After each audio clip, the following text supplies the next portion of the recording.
ఈ విలువైన సమయాన్ని నాకు ఇచ్చిన దేవాది దేవునికి నిండు వందనాలండి.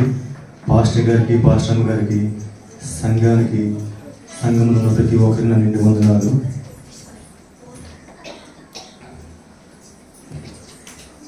ఈ రోజుకి ఏర్పాటు చేయబడిన యేసు ప్రభువు వారు శిలువలో మరణించే ముందు పలికిన 7 మాటల్లో 4వ మాట నా ద్వారా ఆయన చెప్పించడానికి అవకాశం ఇచ్చినందుకు నేను ఎంతో ధన్యుడిని, భాగ్యుడిని. నిజంగా దేవుడికి కృతజ్ఞతాస్తుతులు చెల్లించుచున్నానండి. ఈ 4వ మాట ఏంటంటే, పరిశుద్ధ లేఖనంలో చూసుకుంటే మత్తయి సువార్త 27వ అధ్యాయం 46వ వచనం.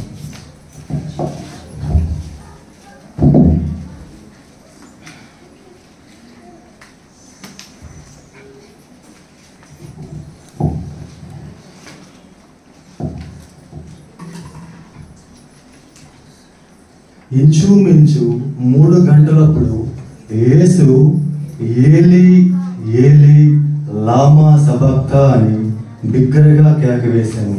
ఆ మాటకు నా దేవా నా దేవా నన్నెందుకు చెయ్యి విడిచితివని అర్థం. ఈ వాక్యం నుండి దేవుడు మనతో మాట్లాడలాగా ప్రతి ఒక్కరూ ఒక్క నిమిషం ప్రార్థనలో ఉందామండి. యేసయ్యా నాతో మాట్లాడండి నాయన అని ప్రతి ఒక్కరూ హృదయపూర్వకంగా ప్రార్థనలో ఉందాం. ఒక్క నిమిషం. అయ్యా తండ్రి, ప్రతి ఒక్కరు ఆసక్తి, దేవుడు మాటలు వినాలనే ఆసక్తి మీలో ఉంటే పరిశుద్ధాత్మ దేవుడు అది ఎవరి చేతనైనా మాట్లాడగలరు.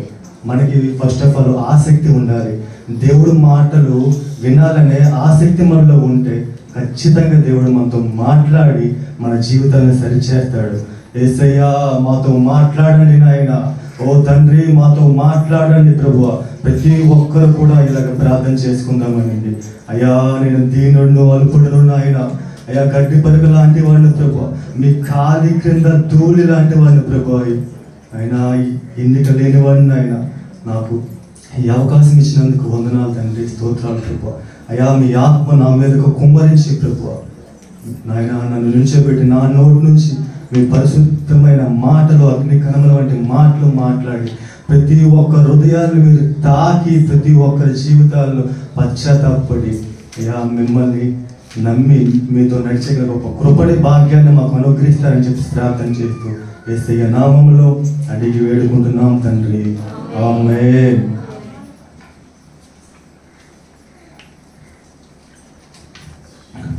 యేసు ప్రభు వారు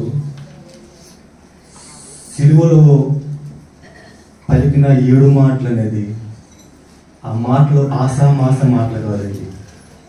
చాలా చాలా చాలా ప్రాముఖ్యమైన మాటలు, ఇంపార్టెంట్ మాటలు, హృదయాన్ని తాకే మాటలు అవి. వాటిలో ఇంతవరకు 3 మాటలు మీరు విని ఉన్నారు. ఇప్పుడు 4వ మాట ఏంటంటే మత్తయి సువార్త 27వ అధ్యాయం 46వ వచనం. ఇంచుమించు 3 గంటలప్పుడు యేసు ఏలీ ఏలీ లామా సబక్తా అని బిగ్గరగా కేకవేశాను. ఆ మాటకు నా దేవా నా దేవా నన్నెందుకు చేయి విడిచితివని అర్థం. యేసు ప్రభు వారు సిలువలో వేలాడేటప్పుడు తండ్రికి మొరపెడుతున్నారండి. నా దేవా నన్నేలా చేయి విడిచితివి. అది ఎంతో బాధతో, ఎంతో దుఃఖంతో, ఎంత హృదయం తలించిపోయి ఆయన యేసు ప్రభు వారిని ఆ మాట మాట్లాడుతున్నారండి. నా దేవా నన్నెందుకు చేయి విడిచితివని. ఎందుకు యేసు ప్రభు వారు అలా మాట్లాడుతున్నారంటే ఆయన మీద పాపం అనేది ఎక్కువైపోయి కనిపిస్తుందండి. అది ఎవరి పాపం అంటే ఆయన చేసిన పాపం కాదండి. నీవు నేను చేసిన పాపానికి యేసు ప్రభు వారు అనేది ఆయన తండ్రి అయినటువంటి దేవుడికి ఎడబాటుగా కనిపిస్తున్నారు. ఈయన అంటున్నారు ఏంటంటే నా దేవా నన్ను ఎలా చేయి విడిచితివి. ఆ మాటలో ఎంతో బాధ కనిపిస్తుందండి. నన్ను ఎలా చేయి విడిచితివి అని అడుగుతున్నారండి యేసు ప్రభు వారు తండ్రికి. ఎందుకంటే యేసు ప్రభు వారు ఆ మాట మాట్లాడిన కారణం మనం ప్రతి ఒక్కరూ మాట ద్వారా కానీ, చూపు ద్వారా కానీ, తలంపుల ద్వారా కానీ, ఆలోచన ద్వారా కానీ ఎన్నో పాపాలు చేసి ఉన్నామండి. ఆ పాపాలని మనము శిక్ష అనుభవించాలి అంటే, ఒకప్పుడు ఇంతకుముందు పాత నిబంధనలో పాపం చేస్తే, ఎవరైనా తప్పు చేస్తే, చిన్న తప్పు చేస్తే వాళ్ళు ఒక గొర్రె పిల్లనో లేదంటే పశువునో బలిచ్చేవాళ్ళండి. అలాగా తప్పు చేసిన ప్రతిసారి కూడా ఒక గొర్రె పిల్లలో లేదంటే పశువును బలించాలంటే మనము అలాగా రోజుకి ఎన్ని తప్పులు చేస్తున్నామండి. ఇప్పుడు నార్మల్గా ఇప్పుడున్న సీజన్లో, ఇప్పుడున్న జనరేషన్లో ఒక గొర్రె పిల్ల కానీ పశువు కానీ చూసుకుంటే ఇంచుమించు 6,000 నుంచి 10,000 వరకు ఉంటుందండి. అలాగా ఒక చూపు ద్వారా కానీ, మాట ద్వారా కానీ అబద్ధం ఆడడం కూడా పాపమేనండి. అలాగా మనం ఎన్ని పాపాలు చేస్తున్నాము, ఎన్ని 6,000, 10,000 మనము బలర్పిస్తుంటామండి. అందుకే యేసు ప్రభు వారు ఏం చేశారంటే, మనము అది అర్పించకుండా మన కొరకు ఆయన రక్తంతో మనల్ని అర్పించి ఉన్నారండి. పాపాన్ని, మనం మోస్తున్న పాపాన్ని. అలాగే పరిశుద్ధ గ్రంథం నుండి చూసుకుంటే ఆదికాండము 4వ అధ్యాయం 13వ వచనం.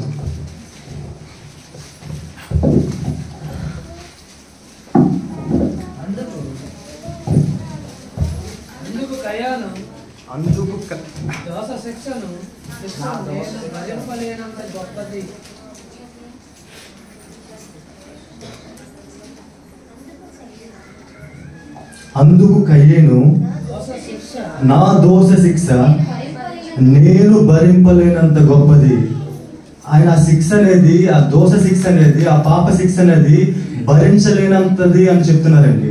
అలాగే ఆ పాపం అనేది మనం ఆ శిక్షకి అర్హులుగా మనం భరించాలంటే భరించలేనంత గొప్ప శిక్ష అండి అది.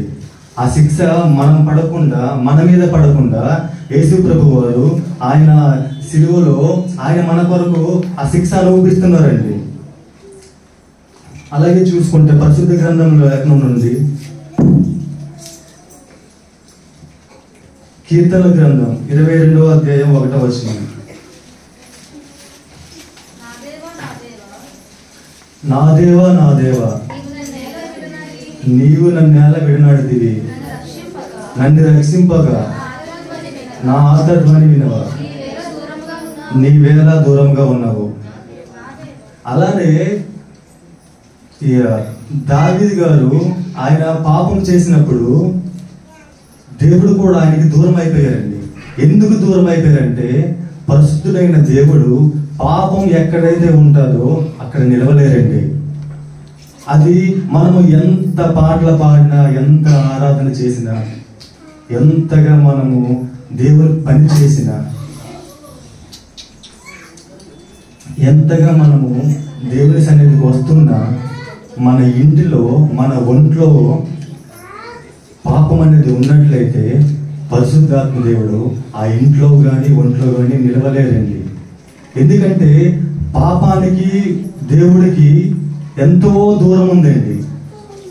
ఆ దూరం వల్ల ఆ ప్రియ కుమారుడిని మన కోసం మనల్ని ప్రేమించి ఉన్నారు కాబట్టి ప్రియ కుమారుడిని మన కొరకు భూమి మీదకి పంపించి మన పాపాలన్నీ కూడా ఆయన మీద పడినప్పుడు ఆయన్ని దూరంగా పెట్టి ఉన్నారండి. ఆయన వైపు చూడలేకపోయారు. ఎందుకు? ఆయన దగ్గరలో ఉండలేకపోయారు. ఎందుకు అంటే పాపం అక్కడ ఉంది. అది ఎవరి పాపం అండి? యేసు ప్రభు వారి పాపమా? మన పాపం, నీ పాపం, నా పాపం, మన ప్రతి ఒక్కరి పాపం కూడా ఆ యేసు ప్రభు వారి మీద పడి ఉన్నప్పుడు, ఆయన మోస్తున్నప్పుడు ఆ బాధ భరించుకోలేక తండ్రితో ఒక్క క్షణము కూడా ఎడబాటు ఆయనకి ఇష్టం లేదండి. యేసు ప్రభు వారికి ఇష్టం లేక ఆయన రోధిస్తున్నారండి, బాధపడుతున్నారండి. ఆ సిలువ ఒక గొల్గొథ కొండకి, ఊరు నుండి గొల్గొథ కొండకి నడిపిస్తున్నప్పుడు కూడా అంత బాధపడలేదండి. ఆ ముళ్ళ కిరీటం పెట్టినప్పుడు కూడా అంత బాధపడలేదండి. కొరడాలతో కొడుతున్నప్పుడు కూడా అంత బాధపడలేదండి. వీటన్నిటికంటే విపరీతమైన బాధ, దుఃఖం ఏంటంటే, నా తండ్రిని నన్ను నా తండ్రి విడనాడుతున్నాడు, అంటే నా తండ్రి నన్ను విడిచిపెడుతున్నాడు, నాకు దూరం అవుతున్నాడు. యేసుప్రభు వారు బాధపడుతుంది ఏంటంటే నా తండ్రి నాకు దూరం అయిపోతున్నారు. మనం బాధపడుతున్నామండి. ఏదైనా మనకు ఆకర్షణీయమైనది కనిపిస్తే మనలో దేవుడు ఉంటే కాసేపు పక్కనుండి, అయ్యా నా సంతోషం నేను చూసుకుంటాను, నా ఆనందం నేను చూసుకుంటాను, మీరు కాసేపు పక్కన ఉండండి అయ్యా అని మన స్వార్థం చూసుకుంటున్నామే.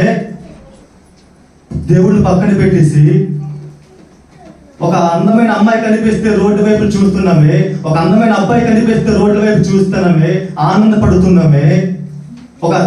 ఏదైనా ఒక వస్తువు కనిపిస్తే, ఏదైనా ఒక ఇల్లు, ఆస్తులు, అటువైపు మనం మోజు చూపించి అటువైపు తిరుగుతున్నామే.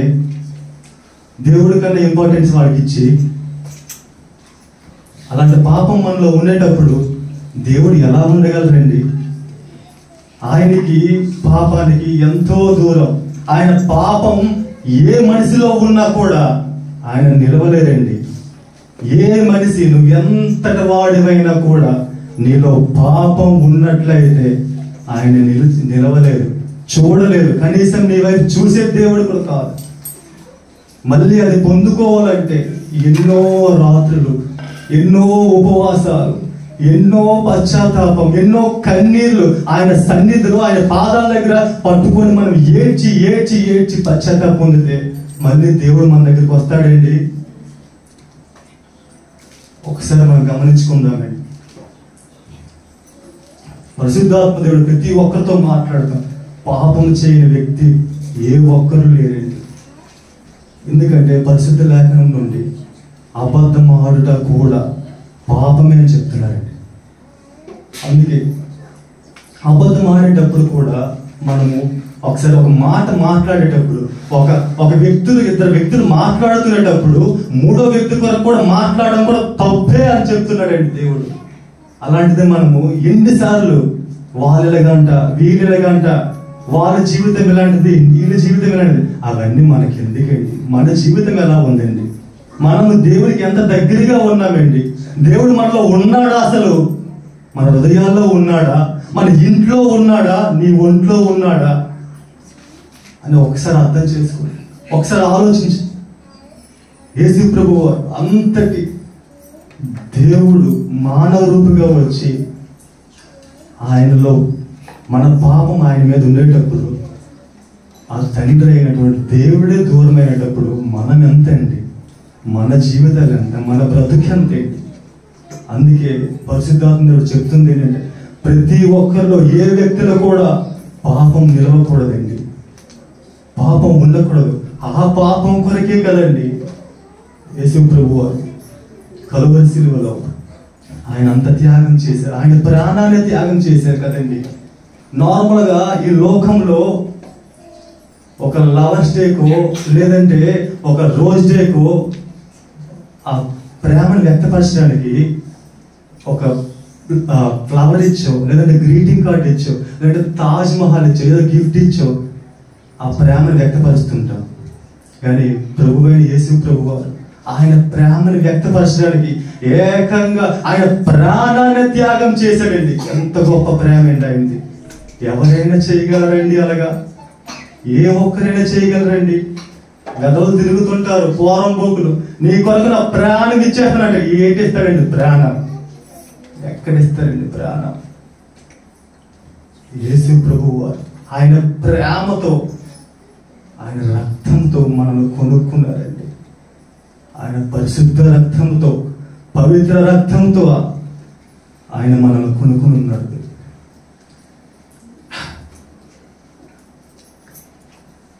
అలానే చూసుకుంటే అదే మత్తయి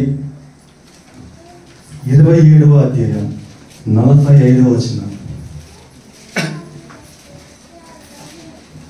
మధ్యాహ్నం మొదలుకొని 3 గంటల వరకు ఆ దేశమంతటను చీకటి కమ్మెను.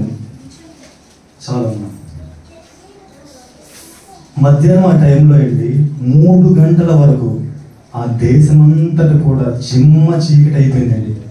ఎందువలనంటే యేసు ప్రభువు వారు ఆ పడుతున్న బాధ, ఆ వేదన చూడలేక సూర్యుడు కూడా మాయమైపోయింది ఆ బాధ చూడలేక. అదే రోమీయులకు రాసిన పత్రిక 8వ అధ్యాయం 22వ వచనం.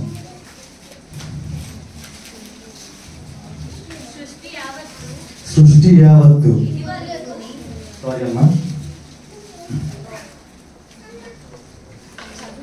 చదవండి. సృష్టి యావత్తు ఇది వరకు ఏకగ్రీవంగా మూలుగుచు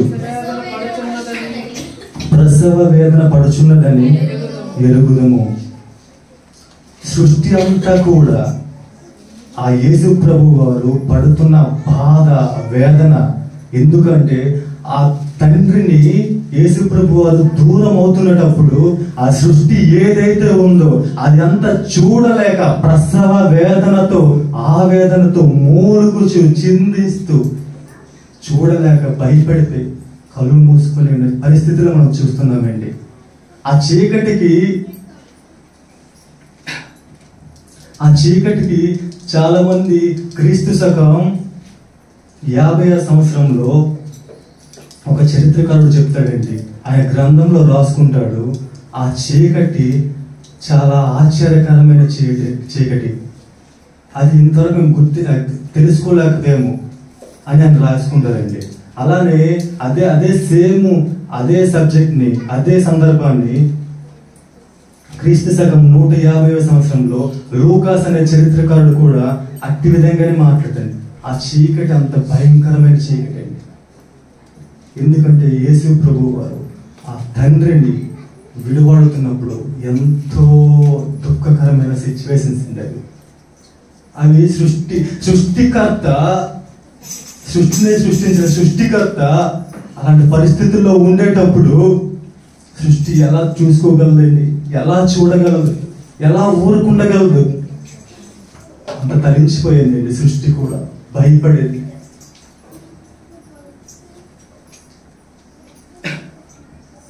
యేసు ప్రభు వారు మనలో ఉన్న చీకటిని, మనలో ఉన్న పాపాన్ని, మనలో ఉన్న బాధని ఆయన మోసి, ఆయన చీకటిలోకి వెళ్ళి మనం చీకటిలో ఉన్న వాళ్ళని లాక్కొచ్చి వెలుగులో పెడితే, మనం బాధలో ఉన్న వాళ్ళని తీసుకొచ్చి సంతోషంలో పెడితే, మనం ఏం చేస్తున్నామండి? మన జీవితం ఎలా జీవిస్తున్నామండి? ఆయనకి ఇష్టకరంగా జీవిస్తున్నామా అండి? పాపానికి దూరంగా ఉంటున్నామండి? దేవునితో దగ్గరగా గడుపుతున్నామా? ఒకసారి ఆలోచించుకుందామండి. ఇంగ్లాండ్లో ఒక జరిగిన సంఘటన చెప్తానండి. ఒక జడ్జి గారు ఉన్నారు. ఆయనకి ఒక కుమార్తె ఉంది. ఆ కుమార్తె 14-15 సంవత్సరాల ఆవిడికి. ఆయన కొత్త కారు కొన్నారు. అలాగా కొన్ని సంవత్సరాలు అలాగ తిరిగి ఉన్నారు. 1-2 సంవత్సరాలు తిరిగిన తర్వాత కారు మీద ఆ పిల్ల, డాడీ నేను డ్రైవింగ్ చేస్తానంటే, అమ్మ నువ్వు డ్రైవింగ్ చేయొద్దు, కానీ ఇప్పుడు కాదు, నువ్వు ఇప్పుడు మైనర్వి, నువ్వు డ్రైవింగ్ చేయకూడదు, నీకు కొంత వయసు వచ్చిన తర్వాత నువ్వు డ్రైవింగ్ చేద్దామని చెప్తే ఆ అమ్మాయి వినవకుండా ఒక రోజు ఆ తండ్రి కారు బయట పెట్టేసి ఆయన ఇంటి లోపలికి వెళ్ళిపోతే ఆ కుమార్తె చూసి ఆ లాక్ అనేది కారుకే ఉంటే స్టార్ట్ చేసుకొని ఇంటి నుంచి బయటికి వెళ్ళిందండి. బయటికి వెళ్ళినప్పుడు చూసిన తండ్రి అమ్మా అమ్మా అని అరుచుకుంటూ బయటకు వస్తున్నారండి. ఆ అమ్మాయి చూసి నన్ను ఎక్కడ ఆపేస్తారేమో అని చెప్పేసి ఆవిడ ఇంకా స్పీడ్గా వెళ్తుందండి. ఆయన అంటున్నారు, అమ్మా దానికి బ్రేకులు లేవు, బ్రేకులు లేని కారు నువ్వు తీసుకెళ్తే ప్రమాదంలో పడతావమ్మా అని చెప్పేసి ఆయన చెప్తూ ఉంటే వినకుండా ఇంకా స్పీడ్గా వెళ్తే ఆయన భయపడి కుమార్తె మీద ప్రేమతో పోలీసులకి ఇన్ఫార్మ్ చేస్తే ఆ పోలీసులు ఆ 2 బైక్ల మీద ఆ కార్ని ఓవర్టేక్ చేయడానికి వెళ్తుంటారండి. ఆ అమ్మాయి చూస్తుంది, నేను ఆ కారులో వెళ్తుంటే నా తండ్రి నన్ను డ్రైవింగ్ చేసుకోనివ్వకుండా, ఎంజాయ్ చేయనివ్వకుండా నన్ను నా దగ్గరికి పోలీసులు పంపించాడే, నా తండ్రి ఎంత దుర్మార్గుడు అని చెప్పేసి ఆ అమ్మాయి చూసి, ఆ పోలీసులు చూసి ఇంకా స్పీడ్ పెంచుతారండి. స్పీడ్గా వెళ్తుంటది. సడన్ గా ఒక ట్రక్ వస్తుందండి. ఆ ట్రక్ వచ్చినప్పుడు బ్రేక్ వేయాలి కదండి. బ్రేకులు వేస్తే ప్రెస్ చేస్తే బ్రేకులు నొక్కేసరికి ఆ బ్రేక్ అనేది పట్టట్లేదండి. పట్టకపోయేసరికి ఏం చేయాలో తెలియక పక్కకి తీసివేసిందండి. కారు సైడ్కి తిప్పింది. సైడ్కి తిప్పితే అక్కడ సైడ్ ఒక వ్యక్తి ఉంటే ఆ వ్యక్తిని ఢీకొట్టింది. ఆ ఢీకొట్టి అలానే ఆ వ్యక్తితో పాటు పక్కన చెట్టు ఉంటే ఆ చెట్టుని ఢీకొట్టి అక్కడే ఆగిపోతుంది కారు. ఆగిపోయిన తర్వాత ఆవిడ ఆ సిచ్యువేషన్ చూసి స్పృహ తగ్గిపోతుందండి. స్పృహ తగ్గిపోతే ఆవిడ చేసిన తప్పులకి ఆ తర్వాత స్పృహ కోలుకున్న తర్వాత 3 days తర్వాత కోర్టుకి తీసుకెళ్తారండి. ఆ అమ్మాయిని తీసుకెళ్తే ఆ కోర్టులో ఈమె ఫస్ట్ తప్పు మైనర్, ఈవిడికి ఏజ్ లేదు, కార్ డ్రైవింగ్ చేసింది. అలానే ఒక వ్యక్తి రెండో తప్పు ఏంటంటే ఈవిడ ఓవర్ స్పీడ్ వెళ్తుంది. మూడో తప్పు ఏంటంటే అక్కడ ఒక వ్యక్తికి, ఒక మనిషికి నష్టం కలిగించింది అని చెప్పేసి అక్కడ ఉన్న వాళ్ళందరూ ఆవిడ మీద మాట్లాడుతూ ఉంటారు. అయితే జడ్జి గారు తీర్పు ఇవ్వాలి కదండి. ఆ కోర్టులో ఉన్న జడ్జి గారు అనేది వాళ్ళ తండ్రినండి. ఆ తండ్రి వాళ్ళందరూ ఆసక్తిగా చూస్తున్నారు. ఈ తండ్రి కూతురు అని చెప్పేసి స్వార్థంగా తీర్పిస్తాడా, లేదంటే ఆ చేసిన తప్పుకి న్యాయమైన తీర్పిస్తాడని చెప్పేసి ఉన్న వాళ్ళందరూ ఆసక్తిగా చూస్తున్నారండి. అప్పుడు ఆ తండ్రి నిల్చొని చెప్తాడండి, ఈమె first of all minor car driving చేసింది, ఈవిడ చేసింది ఫస్ట్ తప్పు, దీనికి గాను 100 pounds కట్టాలి. అలానే రెండవ తప్పు ఓవర్ స్పీడ్ లో అవుతుంది, దీనికి గాను 100 pounds కట్టాలి. మూడో తప్పు ఏంటంటే ఒక వ్యక్తికి నష్టం కలిగించింది, దీనికి గాను ఒక 10 కొరడా దెబ్బలు కొట్టాలని చెప్తారండి. చెప్పేసరికి అక్కడ ఉన్న వాళ్ళందరూ ఈనేటి పిచ్చోడా, కన్నత్తు కూతురికే ఇలాంటి తీర్పిస్తాడా అని చెప్పి అక్కడ ఉన్న వాళ్ళందరూ అయోమయంగా మాట్లాడుకుంటారండి. మాట్లాడుకునేటప్పుడు ఆ అమ్మాయి కూడా చాలా బాధపడుతుంది, నా తండ్రి ఏంటి ఇలా చేస్తాం అని చెప్పి బాధపడుకుంటూ ఆ తండ్రి ఒక రూమ్ లోకి వెళ్ళి ఆ పైన ఏదైతే జడ్జి కోర్టు ఉంటుందో ఆ కోర్టు తీసి పక్కన పెట్టేసి ఆ అమ్మాయి దగ్గరికి వస్తారండి. అమ్మాయి దగ్గరికి వచ్చినప్పుడు ఆ అమ్మాయి దగ్గరికి కూడా అక్కడ ఉన్న వాళ్ళందరూ కూడా వస్తారు. 100 pounds ఉన్నాయా, నువ్వు మైనర్ కార్ డ్రైవింగ్ చేశావు, 100 pounds ఉన్నాయా, నువ్వు ఓవర్ స్పీడ్ చేసావు, 10 కొరడా దెబ్బలు కాయడానికి సిద్ధంగా ఉండని చెప్పేసి వాళ్ళందరూ మాట్లాడుతుంటే ఆ తండ్రి వెంటనే ఆయన దగ్గర ఉన్న చెక్కు తీసి 200 pounds రాసి ఆ అమ్మాయికి ఇస్తాడండి. అమ్మా, ఇది నేను 200 pounds రాసి ఉన్నాను, నువ్వు సంతకం పెడితే ఇది నీదవుతుంది, సంతకం పెట్టామంటే అమ్మయ్య ఎలాగైనా తప్పించాడని చెప్పేసి సంతకం పెట్టేసి వాళ్ళకి ఇచ్చేస్తాను. ఇంకా మిగతా చూసుకుంటే 10 కొరడా దెబ్బలండి. ఆ కొరడా దెబ్బలు కొట్టడానికి ఆ వ్యక్తి వచ్చినప్పుడు, అయ్యా మీ కుమార్తె కదా, అయితే ఏంటి, తప్పు చేసింది కదయ్యా అని చెప్పేసి ఆయనతో మాట్లాడేటప్పుడు ఆయన కొట్టడానికి ఎంతో చిందించిపోతారండి. ఆ జడ్జి గారు కుమార్తెని ఎలా కొట్టగలరు అని చెప్పేసి ఆయన ఎంతో చిందించిపోతారు. బాధపడుతూ కళ్ళు మూసుకొని ఆ కొరడాలతో ఆమెకి కొడుతుంటాడండి. 10 దెబ్బలు కొట్టిన తర్వాత అలా భయంతో ఎంతో బాధతో కళ్ళు తెరిచి చూస్తే ఆ కొరడా దెబ్బలు అనేది ఆ అమ్మాయి మీద కాకుండా ఆ తండ్రి మీద పడతాయండి. ఆ తండ్రి కాసాడండి, ఆమెను ఇలాగ చుట్టూ ఇలాగ కప్పుకొని ఆ కొరడా దెబ్బలు కాసాడండి. యేసు ప్రభువు మన కొరకు, మన పాపాల కొరకు, మనం చేసిన తప్పుల కొరకు ఎన్నో కొరడాల దెబ్బలు, ఎన్నో చిత్రహింసలు, ఎన్నో ముళ్ళ కిరీటాలు, శిలువ మీద వేదన ఆయన ప్రియ తండ్రికి దూరం అయిపోయినారు. ఇక మీదటి నుంచైనా దేవుడు నా కోసం ఇంత త్యాగం చేశాడే, ఇక మీద నుంచి నా జీవితం సరి చేసుకుంటానే, దేవునికి దగ్గరగా ఉంటానే, పాపంలో మునిగిపోనే, పాపానికి దూరంగా ఉండి తండ్రికి దగ్గరగా ఉంటానని తీర్మానం తీసుకుంటే ఖచ్చితంగా దేవుడు ఆయన అవకాశం ఇస్తాడు. అవకాశం కోసం చూస్తున్న దేవుడు అండి. ఎవరు నా దగ్గరికి వస్తారని చెప్పేసి మన కొరకు ఆయన వచ్చాడు కదండి. మనం ఆయన దగ్గరికి వెళ్ళలేక మన సొంత సుఖాలు, మన సొంత ఆనందాలు, సొంత క్రియల వైపు వెళ్ళిపోయి పాపంలో మునిగిపోతున్నామండి. దాన్ని విడిచిపెట్టి దేవుడు పాదాల దగ్గర మనం వస్తే ఖచ్చితంగా దేవుడు సహాయం చేస్తాడండి. ఈ చిన్న వాక్యం పరిశుద్ధాత్మ దేవుడు తప్పులుంటే నన్ను క్షమించి ఈ చిన్న వాక్యం దీవించిన గాక. ఆమేన్.